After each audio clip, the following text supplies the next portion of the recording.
अस्सलामुअलैकुम, आप देख रहे हैं समा। मैं हूं रमज़ीन और मैं हूं सिद्रा मीर। बराह रास्त आपको लिए चलते हैं। वफाकी वजीर दाखिला शेख रशीद न्यूज़ कॉन्फ्रेंस कर रहे हैं। हो जाएगा, आर हो जाएगा, पार हो जाएगा। 29 की शाम से लगा के 31 की शाम तक 72 घंटे की सियासत को मैं टाइम देता हूँ और मुझे यकीन है कि ये आखिरी बॉल तक इमरान खान खेलेगा। ये अभी 3-2:30 बजे की मीटिंग में पता लग जाएगा कि रेजोल्यूशन कितने बजे असम्बली में आ रहा है, नहीं आ रहा है। अभी तक मेरे पास कोई इतला नहीं है। प्राइम मिनिस्टर की जो पॉलिटिकल कमेटी है 5-6 आदमियों की, उसमें पता लग जाएगा और अगर आज पेश होगा तो फिर इसका मतलब है मंडे को इस पे वोटिंग हो जाएगी और 172 बंदे उन्होंने लाने और अभी खेल कल से शुरू हो जाएगा। अभी जलसा लगा हुआ है। सो जहां फैसले होने हैं इंशाअल्लाह ताला 30-31 को, 29 को भी लगा लें, 29, 30, 31 को 72 घंटों में जहां फैसले होने हो जाएंगे। और मुझे अल्लाह से पूरी उम्मीद है, मैं इमरान खान के साथ और मेरा सारा शहर, कल आपने देख लिया सबसे बड़ी रैली हमारी थी। अभी तक नून लीग ने हमें ये नहीं बताया कि उन्होंने किस तरफ से आना है, हम उनको सिक्योरिटी देना चाहते हैं। अभी मैंने डीसी को हदायत की है, रावलपिंडी को, आरपीओ को हदायत की है कि इनसे पूछें, क्योंकि आना तो इन्होंने मौलवियों से खिताब करने हैं, अपना तो इनके पास कोई क्राउड नहीं है जी। मैं झूठ नहीं बोलता, मेरी तवक्के से बहुत कम नून लीग की गैदरिंग है जीटी रोड पे। मुझे जब मैं इंतज़ामात कर रहा था, ये गलती मैंने बिलावल के जलसे में भी की, 2900 लोगों की सिक्योरिटी लगाई और सरीना के बाहर ऑन ओथ कहने के लिए तैयार हूँ 2900 लोग नहीं थे, क्योंकि मैंने खुद वीडियो है, अगर मीडिया देखना चाहे तो मैं खड़ा हूँ वहाँ सामने खुद। और फजलुर रहमान साहब के पास मदरसों में छुट्टियाँ और उनके क्राउड से जाएं, खिताब करें और अगर वक्त की ज़रूरत पेश हुई तो वो लोग जिन्होंने इमरान खान के साथ मिलकर सियासत में वोट लिए हैं या इमरान खान के टिकट, हम तो सारी ज़िंदगी अपने टिकट पे लड़ते रहे हैं जी, लेकिन इमरान खान के साथ खड़े हैं चट्टान की तरह। पाकिस्तान का कोई ऐसा इंतखाबी निशान नहीं है जिस पर हमने इलेक्शन नहीं लड़ा है। वो सेब से लेके चांद से लेके अब कलम दवात पे आके खड़े हैं और हमारी 15वीं मिनिस्ट्री है अल्हम्दुलिल्लाह। मिनिस्ट्री हो ना हो, हम और हमारे हामी इमरान खान के साथ खड़े हैं। इमरान खान इक़्तिदार में हो ना हो, हम और हमारे हामी उसके साथ खड़े हैं। और कल के जलसे के बाद लोगों की आंखें खुल जानी चाहिए कि इमरान खान की सियासत ख़त्म नहीं हो रही। हुकूमतें बनती हैं 50 साल की सियासत में, उसके पहले मुझे याद नहीं है मैंने किसी हुकूमत को टाइम पूरा करते नहीं देखा। लेकिन कल के जलसे के बाद ये कहता हूँ, जिस तरह लोग आए और जिस तरह लोग रावलपिंडी शहर से निकले, और 1977 के बाद मैंने पहली दफ़ा लीड किया जुलूस को, वरना मैं अब रैलियों शेलियों को लीड नहीं करता। और छोटी सी बात करता हूँ, हालांकि प्राइम मिनिस्टर की ख्वाहिश थी कि मैं बहुत लंबी तकरीर करूँ। मैंने कहा जनाब मेरी एक ही तकरीर है कि जो हलाली है, असली है, नस्ली है, और अगर जिसने आपके निशान या आपकी हमायत पर वोट दिए हैं उसको आपके साथ खड़ा होना चाहिए, वरना वो ब्लैकमेलर है, वो बेकाऊ माल है और इलाके के लोगों को उनका सोशल बाइकआउट करना चाहिए, क्योंकि ये पाकिस्तान की जमहूरियत के लिए, पाकिस्तान की बर्रे सग़ीर की सियासत में एक इस्लामिक एटॉमिक हुकूमत के तहत जो उसकी ज़िम्मेदारियाँ हैं उसको कमज़ोर करने की साजिश है। ये गैंग ऑफ दी 3 जो एक दूसरे के साथ नहीं थे। जब भुट्टो को फांसी लगी तो मैं बताना नहीं चाहता कि कलम किसने ज़िया-उल हक से लिया, मैं तारीख़ में छोड़ देता हूँ, इतने साफ़ी मौजूद हैं कि किसने ज़िया-उल हक को कहा कि ये कलम हमें दे दो जिसके सिग्नेचर पे भुट्टो को फांसी लगी। और वो सारे लोग जिनको भुट्टो के फांसी लगने की वजह से इक़्तिदार नसीब हुआ, आसफ जरदारी का तो मैंने आपको बता दिया है, कि ये 83 में अपने गांव नवाबशाह में काउंसलर नहीं बन सका।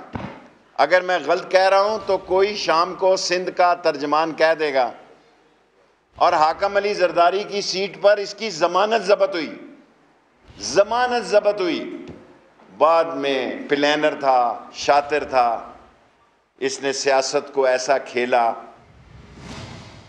कि आज से कुछ साल पहले, या ये है या ईदी है, पाकिस्तान में भुट्टो खानदान की सियासत नहीं है, जरदारी और ईदी की सियासत। क्वेश्चन आप बता सकते हैं कि ये जो प्राइम मिनिस्टर ऑफ पाकिस्तान के खिलाफ साजिश कहाँ पता चली?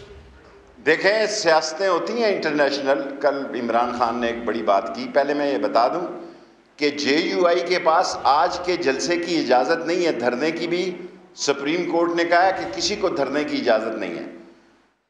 मुस्लिम लीग नून को आज के जलसे की इजाज़त है। जलसा होगा मौलाना फजलुर रहमान का और मेहमान अदाकार होंगे नून वाले और बिलावल भुट्टो। अपना इनके साथ कोई क्राउड नहीं है। और जो इंटरनेशनल साजिश होती है, जाहिर है जिन मुल्कों की मईशत कमज़ोर होती है वहाँ आज़ाद खारजा पॉलिसी एक जुर्रतमंद सियासतदान ही कर सकता है। और इमरान खान एक आज़ाद खारजा पॉलिसी की बुनियाद रख रहा है। और जाहिर है यूक्रेन और रूस के मसलों के बाद गंदम और ऑयल प्राइसेस की दुनिया में बहरान है, हम भी उससे गुजरेंगे। जी,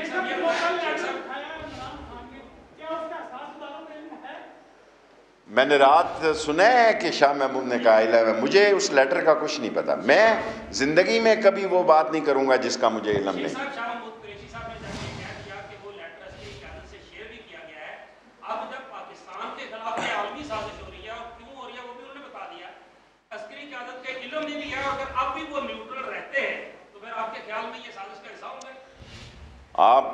मैं अस्करी क़यादत को, पाक फ़ौज को पाकिस्तान की सालमियत की निशानी समझता हूँ। और मैं अजीम फ़ौज को इतना ज़िम्मेदार समझता हूँ कि उसकी नज़र किसी की ज़ात पर और सियासत पर नहीं बल्कि पाकिस्तान पर होती है। वो जो भी फ़ैसला करेंगे पाकिस्तान के हक़ में करेंगे। मैंने आपको अपना सियासी फ़ैसला सुना दिया है और मैं पिछले 1.5 साल से बतौर वज़ीर दाखिला यही कह रहा हूँ कि इस्टेब्लिशमेंट सिर्फ पाकिस्तान के साथ है। और मैंने आपको बता दिया है कि 30-31 को फ़ैसला हो जाएगा, अदम एतमाद आर होगी या पार होगी। जी सर, शॉर्ट सवाल करें, 5 मिनट है।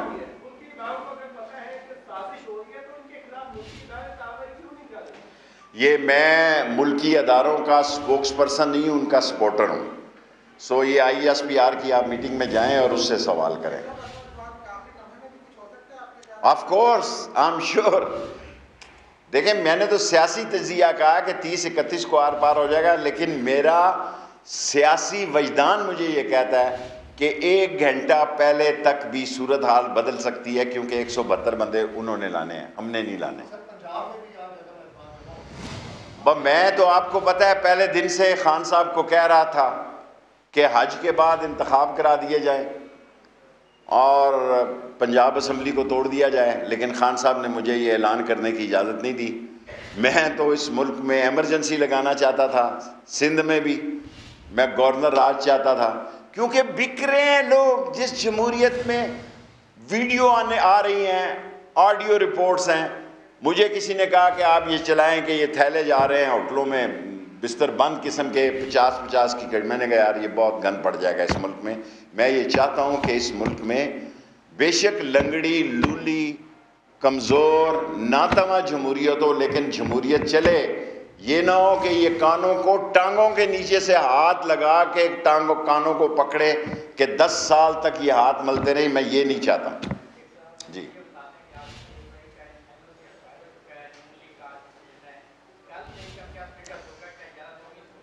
देखिए, मैं आप मेरे छोटे भाइयों की तरह, मैं चाहता हूँ कोई तसादम ना हो मेरे दौरे वजारत दाखिला में।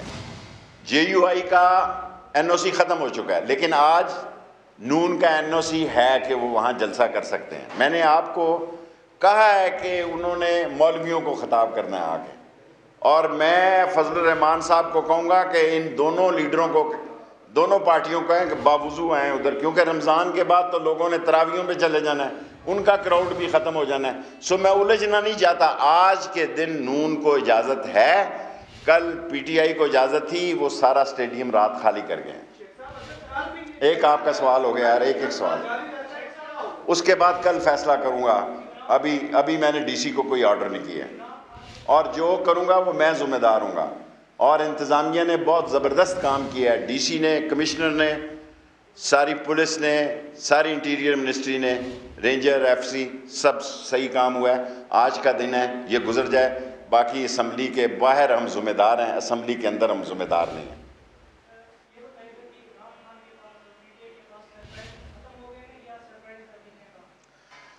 देखें, मैं अपने सवालों का, मेरे साथ ये ज़्यादती है कि मुझसे आप सारी मिनिस्ट्रियों का जवाब पूछते हैं। ये मिनिस्टरों से आप पूछें, मैं 4 तारीख तक आपसे वादा किया कि रोज़ आपको तकलीफ़ दूंगा, बल्कि 3 तक ही, और अगर 4 भी पड़ी तो 4 को भी आपको ज़हमत दूंगा। बाकी जिस मिनिस्ट्री का सवाल है वो जवाब दे दी। मैं नाला लई, मैं इमरान खान को शुक्रिया अदा करता हूँ कि उसने कल इतने बड़े मजमे में कहा मेरी सियासत का आखिरी मरला जो है, अगर मैं ज़िंदा रहा तो नाला लई है। बाकी सारी तालीम हमने ठीक कर दी है, सारे हॉस्पिटल हमारे ठीक हैं, एक नाला लई है। कल इमरान खान ने कहा है कि वो नाला लई को फौरी तौर पर, हम इस बहरान से निकल गए तो फिर मैं अपना क्या कहते हैं डेरा लाल हवेली से नाला लई पे मुंतकिल कर दूँ। मैं लड़ूं या ना लड़ूं अभी तो मैंने फैसला नहीं किया। ये इलेक्शन भी मैंने इसलिए लड़ा कि नवाज शरीफ साहब ने मुझे चैलेंज किया। मेरा एक ही अब आखिरी गोल है कि नाला लई गरीब तरक्की करे, ये सारे गंज मंडी, ये सारा हज़ारा कॉलोनी, ये सारा रत्ता अमराल, ये गरीब बस्तियां अमीर हो जाएं और इस शहर में एक नया शहर आबाद हो जाए। बाकी पाकिस्तान में कोई ऐसा शहर नहीं है पंजाब में जिसकी 5 यूनिवर्सिटियाँ और शेख रशीद ने बनाई हैं। Thank you very much.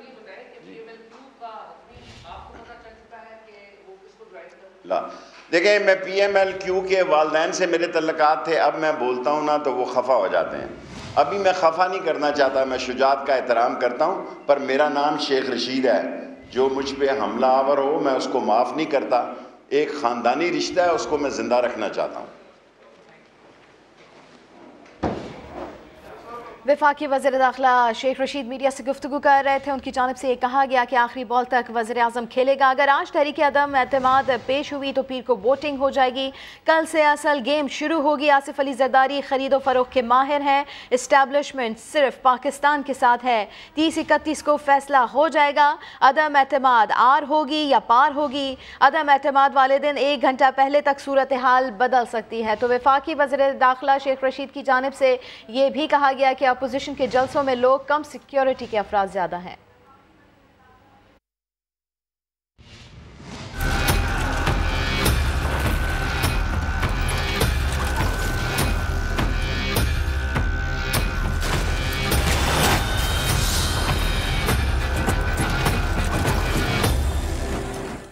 और इमरान खान के वसीम अकरम प्लस को माइनस करने का मिशन। अपोजिशन ने वज़ीर आला पंजाब उस्मान बुज़दार के खिलाफ भी तहरीक अदम एतमाद जमा करवा दी। तहरीक पर नून लीग के 122 और पीपल्स पार्टी के 6 अरकान ने दस्तखत किए हैं। तहरीक जमा कराने वाले नून लीग के रुकन राना मशहूद कहते हैं अप्रैल तब्दीली का महीना साबित होगा। तहरीक इंसाफ के फयाज उल हसन चौहान ने कहा रुसवाई के सिवा अपोजिशन के हाथ कुछ नहीं आएगा।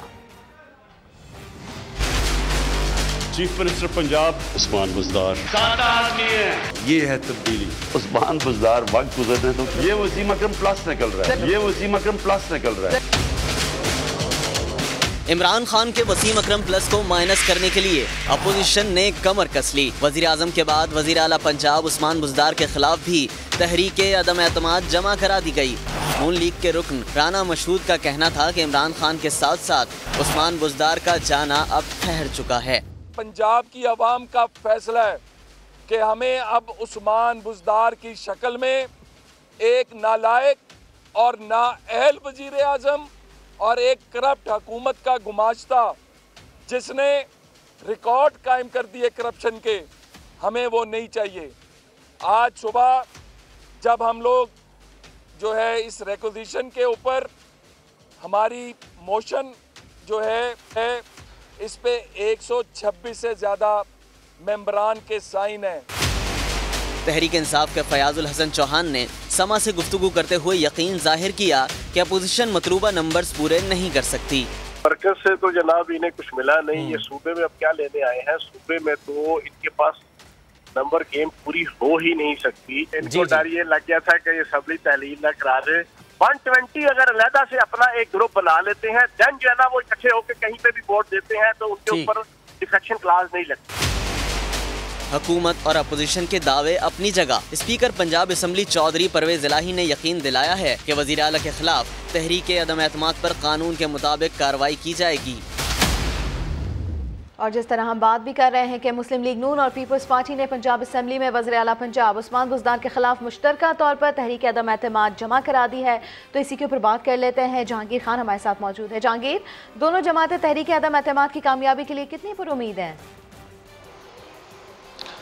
जी, मुस्लिम लीग नून और पाकिस्तान पीपल्स पार्टी की जानिब से आज वज़ीर आला पंजाब को हटाने के लिए ना सिर्फ तहरीक अदम एतमाद पंजाब असम्बली में जमा करवाई गई है, बल्कि इजलास बुलवाने के लिए रिक्विजिशन भी सेक्रेटरी पंजाब असम्बली को दे दी गई है, जिस पर सेक्रेटरी पंजाब असम्बली ने इन दोनों की रिसीविंग जो है वो मुस्लिम लीग नून और पाकिस्तान पीपल्स पार्टी के रहनुमाओं को दी है। मुस्लिम लीग नून की जानिब से राना मशहूद और पाकिस्तान पीपल्स पार्टी की जानिब से हसन मुर्तज़ा ने तहरीक अदम एतमाद जमा करवाई है और मुस्लिम लीग नून की जानिब से 122 और पाकिस्तान पीपल्स पार्टी के 6 अराकीन के दस्तखत इस तहरीक अदम एतमाद पर किए गए हैं।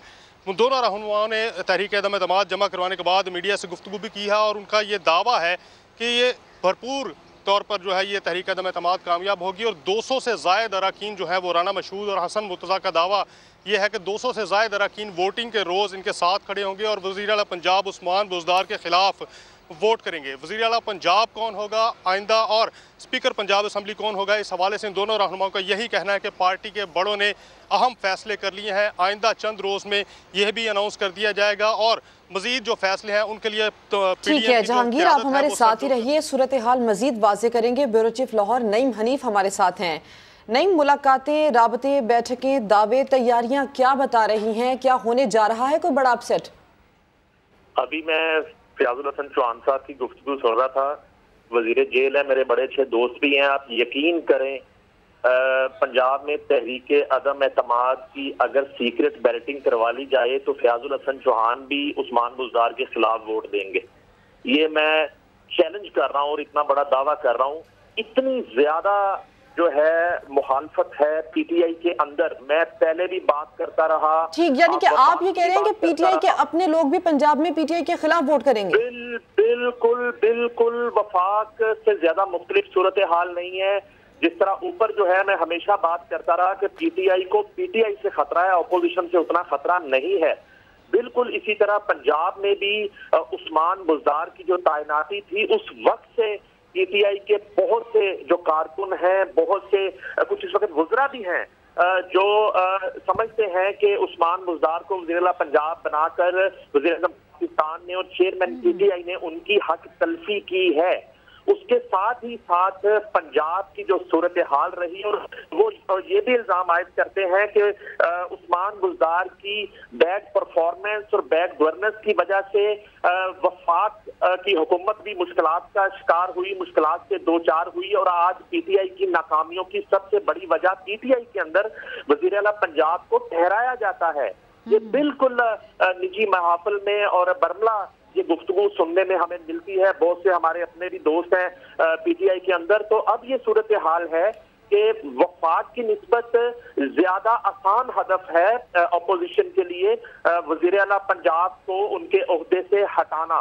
तो नईम हनीफ साहब, जिस तरह से राना मशहूद ये बात कर भी रहे हैं कि हम चाहते हैं वफाक के साथ साथ पंजाब में भी सफाई हो जाए, तो क्या लग रहा है सफाई होने जा रही है? फिर मुझे देखिए, मैं वफाक के मुतालिक तो कोई ऐसा दावा नहीं कर सकता, लेकिन वफाक में कोई भी रिजल्ट आए, वज़ीर आज़म पाकिस्तान के खिलाफ तहरीक अदम एतमाद कामयाब हो नाकाम हो, इस रिजल्ट से बालातर मैं बात कर रहा हूँ। पंजाब में मेरा ख्याल है कि बहुत मुश्किल है पीटीआई की हुकूमत का बचना इस सूरत हाल में। जो मेरे पास इत्तलात हैं जब फैसला हुआ था तहरीक अदम एतमाद मुख्तलिफ ईवानों में लाने का, तो पहले नंबर पर पंजाब का ईवान था, पंजाब असेंबली थी। मगर अपोजिशन की मीटिंग्स में जो है वो ये फैसला किया गया कि अगर पहले पंजाब में लाई गई तो वजीर आजम पाकिस्तान जो है वो वजीर आला पंजाब को बचाने के लिए उनको रेस्क्यू करेंगे और आखिरी हद तक जाएंगे। यही वजह है कि पहले वफाक में तहरीक अदम एतमाद लाई गई है जी। और अब पंजाब में लाई गई है। और ठीक है नईम हनीफ, तफसीली तौर पर आप गुफ्तगू कर रहे थे, आपका शुक्रिया। हुकूमती और अपोजिशन कमेटियों के चौधरी बरादरान से राब्ते। आज चौधरी बरादरान से हुकूमती और अपोजिशन वफूद मुलाकात करेंगे। बात कर लेते हैं, नुमाइंदा खुसूसी आसिम नसीर हमारे साथ हैं। आसिम बताइए, समझा जाए क्या कि ये मुलाकातों का और अब राबतों का फाइनल राउंड चल रहा है? जी, इस वक्त तो हम अपने नाज़रीन को ये अहम खबर देंगे कि चौधरी बरादरान की अहमियत एक मरतबा फिर वफाक पंजाब के हवाले से बहुत ज़्यादा बढ़ गई है। हमें बड़े काबिल इत्मीनान हमारे मोतबर ज़राए ने ये कन्फर्म किया है कि चौधरी परवेज़ इलाही की एक मतलब फिर मुस्लिम लीग नून की के जो सीनियर रहनुमा हैं उनके साथ मुलाकात तय आज पाई है। और हुकूमती जो है कमेटी उन्होंने भी इसके साथ जब उन्हें मालूम पड़ा कि अपोजिशन की मुलाकात तय पा गई है तो उन्होंने भी रब्ता किया है। बताया जा रहा है कि वफाकी वज़ीर असद उमर वो रब्ता कर रहे हैं चौधरी परवेज़ इलाही और चौधरी शुजात हुसैन से। और आज हुकूमती कमेटी एक मरतबा फिर चौधरी बरादरान से काब लीग से रब्ते करेंगी। इसी तरह नून लीग की और जो दीगर सियासी जमातें हैं उनके भी रब्ते काब लीग से हुए हैं और आज एक मतलब फिर अपोजिशन जमातें भी उनसे मुलाकात करेगी। और ये मुलाकातें अलग अलग वक्त पर रखी गई हैं। आसिम, तफसील के लिए आपका शुक्रिया। एतमाद या अदम एतमाद, कौमी असम्बली का हंगामा खेज इजलास आज शाम 4 बजे होगा। वज़ीर आज़म इमरान खान के खिलाफ तहरीक अदम एतमाद पेश किए जाने का इम्कान है। गुज़िश्ता इजलास में स्पीकर ने तहरीक अदम एतमाद का मामला कानून और आइन के मुताबिक उठाने की यकीन दहानी करवाई थी। तहरीक पेश हो गई तो स्पीकर को उस पर कम से कम 3 दिन बाद और 7 दिन के अंदर वोटिंग करवाना होगी। उस्मान खान रिपोर्ट करेंगे। पाकिस्तान के सबसे बड़े पार्लिमानी ऐवान में आज मैदान लगेगा। वजीर आज़म इमरान खान के खिलाफ अपोजिशन की तहरीक अदम एतमाद पर जोर का जोड़ पड़ेगा। स्पीकर असद कैसर तहरीक पेश होने देंगे या 25 मार्च की तरह टाल देंगे, आज सामने आ जाएगा। वजीर आज़म के खिलाफ तहरीक अदम एतमाद मौजूदा कौमी असम्बली इजलास के 27 नुकाती एजेंडे में शामिल है। स्पीकर ने 25 मार्च को इजलास करक से MNA जमान ख्याल मरहूम के लिए फातह खानी के बाद मुलतवी कर दिया था। तहरीक अदम एतमाद आज पेश किए जाने का इम्कान है। ऐसा न होने की सूरत में अपोजिशन ने ऐवान में शदीद एहतजाज का ऐलान कर रखा है। तहरीक अदम एतमाद आज कौमी असम्बली में पेश हो गई तो रूल्स के मुताबिक इस पर कम से कम 3 रोज बाद और ज्यादा से ज्यादा 7 रोज के अंदर वोटिंग कराना लाजिम है। अपोजिशन को तहरीक अदम एतमाद को कामयाब बनाने के लिए ऐवान में 172 अरकान की हिमायत साबित करना होगी। वजीर आज़म इमरान खान ने PTI के मुनहरिफ अरकान को पैगाम दिया, वोट डालने गए तो कौम आपको माफ नहीं करेगी, आपको हुकूमत पसंद नहीं तो इस्तीफा दे दो। 25 करोड़ सामने रखकर कहना कि जमीर जा गया है, कौम ये बात नहीं मानेगी। जब पाकिस्तान की पार्लियामेंट में वोटिंग होगी, एक एक आदमी को आप देखना। कोई पैगाम देना चाहता हूँ, ये आप ना करना, कौम ने कभी आपको माफ नहीं करना। आप जितना मर्जी कहें, देखें जी उन्होंने मेरे काम नहीं किए, महंगाई नहीं रोकी गई। आपके पास जो रास्ता था वो एक ही है, रिजाइन करो। अगर आपको हुकूमत नहीं पसंद आ रही तो रिजाइन करो। 25 करोड़ रुपए सामने रख के और कहना कि जी तब आपका ज़मीर जाग जाए, वो कौम नहीं मानने लगी। सोशल मीडिया का जमाना है, हमेशा जब वो ज़मीर फरोश को प्रेस करेंगे तो आपकी शक्लें आ जाएंगी सामने। मुझे उम्मीद है कि हमारे लोग वापस नहीं आएंगे, सिर्फ नून लीग के और पीपल्स पार्टी के MNA जिनको पता है कि कितनी बड़ी साजिश हो रही है मुल्क के खिलाफ, उनके भी ज़मीर जाग जाएंगे। नून लीग और पीपल्स पार्टी के MNAs को भी आज पैगाम देना चाहता हूँ, नून लीग वालों, कि जरदारी का पेट फाड़ के चोरी का पैसा निकालना था आपने, तो जब से वो इकट्ठे हुए हैं इनको भूल गया है कि जरदारी चोर था। और पीपल्स पार्टी वाले आप बताओ, 20 साल आप अपने लोगों को बताया कि नवाज शरीफ और शहबाज शरीफ से बड़े डाकू कोई नहीं, और बिलावल जो तुम पॉलिटिक्स कर रहे हो नाना के ऊपर, ये तो नाना के कातिल है जिनके साथ बैठ गए हो। तहरीक इंसाफ के वाइस चेयरमैन शाह महमूद कुरैशी कहते हैं इमरान खान को इस्लामाबाद जलसे में आवाम का एतमाद मिल गया। जमहूरी वतन पार्टी का हुकूमत से अलहदगी का फैसला गैर मंतकी है। शाहजैन बुगटी को नजरसानी करनी चाहिए। मुस्लिम लीग काफ और MKM पाकिस्तान अच्छी तरह जानते हैं कि नून लीग और पीपल्स पार्टी उन्हें इस्तेमाल करना चाह रहे हैं। इत्तेहादी सोच समझ कर फैसला करें। नवाब अकबर बुगटी के साथ जो मेरा खानदानी और उनकी फैमिली के साथ ताल्लुक है वो शाहजैन जानते हैं। मेरी नज़र में गैर मंतकी फैसला है, उन्हें नजरसानी करनी चाहिए। वो किसी गलतफहमी का शिकार है। मेरे इल्म में है कि हमने उनके लिए क्या क्या किया है। उनके अरसा दराज से जो अटकी हुई चीजें थी उनको हल किया है। हम बता सकते हैं, साबित कर सकते हैं। अवाम का एतमाद इमरान खान को कल के जलसे में मिल गया। नून लीग काफ लीग को इस्तेमाल करना चाह रही है, उनके साथ कोई उन्स और मोहब्बत नहीं है। मैं जानता हूं कि पीपल्स पार्टी की MQM के वोटर से, कराची के लोगों से कोई मोहब्बत नहीं है, लेकिन उनको इस्तेमाल करना चाह रहे हैं। तमाम किस्म की लालचें दे रहे हैं, हमार किस्म की चीजें हैं। जरदारी उनको क्या क्या सब्ज बाग दिखा रहे हैं। लेकिन मेरा अपना ख्याल है वो सियासी लोग हैं, पुख्ता लोग हैं, शाइस्ता लोग हैं और वो सही फैसला करेंगे। इंतकाम मोहसिन बिलाल और फहद भट्टी हमारे साथ मौजूद हैं। इस वक्त वहाँ पर क्या सूरत हाल है जान लेते हैं। मोहसिन, सबसे पहले आपकी जानिब में आप आऊँगी। आप गुज़िश्ता 2 रोज़ से काफिले के हमरा हैं, कारकुनान का जोशो खरोश किस तरह से देख रहे हैं आप? जी बिल्कुल, जो मरियम नवाज़ और हमजा शहबाज के हमरा कारकुनान GT रोड के रास्ते ये सराय आलमगीर पहुँचे हैं, उनका जोशो खरोश तो हमने ये देखा है कि मांद नहीं पड़ा, उसी तरह का जोशो खरोश है। और अब जो पंजाब असम्बली में एतमाद उस्मान बुज़दार के हवाले से जमा करवाई गई है तो उस पर वो काफ़ी ज़्यादा पुरजोश है। और उनका ये कहना है कि उनकी क़यादत ने जो दावा किया था वो दावा अब पूरा होने जा रहा है। और उसी खुशी में वो लाहौर के एक मकामी होटल में जश्न भी मना रहे हैं। एक जश्न का यहाँ पर समा है और एक पुरतकल्लुफ़ जो है वो नाश्ते का भी एहतमाम किया गया है। उनका ये कहना है कि वो अपने कायदीन के हमरा जो है वो लाहौर से चले हैं और अब जो है वो इस्लामाबाद पहुंचेंगे और उनके कायदीन जब तक नहीं कहेंगे वो वापस जो है वो लाहौर का रुख नहीं करेंगे। इसके अलावा जिन जिन शहरों से ये महंगाई मुकाओ मार्च गुजरा वहाँ पर मरियम नवाज़ और हमजा शहबाज का इस्तकबाली कैंप में पुरतपाक इस्तकबाल किया गया। जी ठीक है मोहसिन बिलाल, आप हमारे साथ ही रहिए। फहद भट्टी से भी बात करते हैं। फहद, क्या हिदायत जारी की गई हैं कारकुनान के लिए, कब तक पहुंचना होगा उनको यहाँ पर? पाकिस्तान मुस्लिम लीग नून की क़यादत की जानिब से कारकुनों को ये हिदायत की गई है कि 1 से 2 बजे के दरमियान तमाम कारकुनान इस होटल के करीब पहुँचे जहाँ पर मरियम हमजा नवाज़ जो हैं वो ठहरे हुए हैं दरिया किनारे होटल में। कारकुनान की जानिब से होटल के बाहर इकट्ठे होने का सिलसिला जो है वो भी शुरू हो चुका है और एक अच्छा खासा जोशो वलवला जो है वो कारकुनान में पाया जा रहा है कि वो अपने कायदीन के हमरा इस्लामाबाद की तरफ जो है वो अपने लॉन्ग मार्च को जारी रखेंगे। सराय आलमगीर में ये लॉन्ग मार्च का दूसरा पड़ाव यहाँ पर जहरम किनारे दरिया के किनारे जो है वो किया गया था। जो बरास्ता GT रोड जो नून लीग का मार्च निकला लाहौर से GT रोड पर मुख्तलिफ मकामात पर जो है वो इस्तकबाली कैंप लगाए गए और तमाम कारकुनों का जज्बा जो था वो दीदनी था। जगह जगह इस्तकबाली कैंप लगा के अपने कायदीन का इस्तकबाल किया गया और गुज़िश्ता रात ही मरियम नवाज़ ने सराय आलमगीर में कारकुनों से खिताब करते हुए ये कह दिया था। ठीक है, 1 से 2 बजे के और फहद भट्टी, आप दोनों ने अपडेट किया, आपका शुक्रिया। एक ब्रेक के बाद हाजिर होंगे हेडलाइंस के साथ। देखते रहिए समा।